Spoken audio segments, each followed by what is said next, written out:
We want to turn to Hallie Jackson, NBC senior Washington correspondent. Hallie, we just saw Peter lay out some of the highlights. What are the revelations in your mind that came from the first night of the hearings? So I think there's a few of them, and there was a fair amount of new information, right? The committee had pledged we would get new revelations, and we did. So one, I think, is the way that the committee laid out that even people close to the former president knew that the lies about the election fraud that they claimed were not true. So that includes Ivanka Trump, who you just saw. That includes the former Attorney General Bill Barr, which we had known about. But then there's this revelation that even former Chief of Staff Mark Meadows, according to the testimony of one lesser known, if you will, former campaign aide, said there's no there when he was discussing the results of the 2020 election, this acknowledgement that those fraud lies were, in fact, not true. So that's one. The second is the centering of the Proud Boys and the Oath Keepers, these far-right groups, and the actions that they were taking in the days before the insurrection and on January 6th,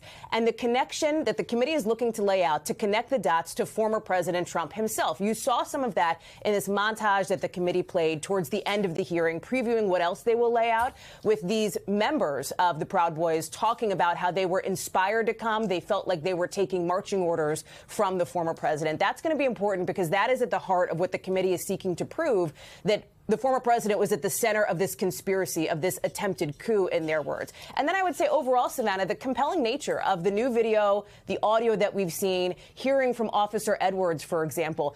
Think about the second impeachment trial for former President Trump. That was just, a week after January 6th? This committee now has had the time, the subpoena power, the many months to go through and gather this evidence, collect this investigatory process, if you will, and show it to the American people. That is a significant difference from what we've seen before. And where do you see this going from here?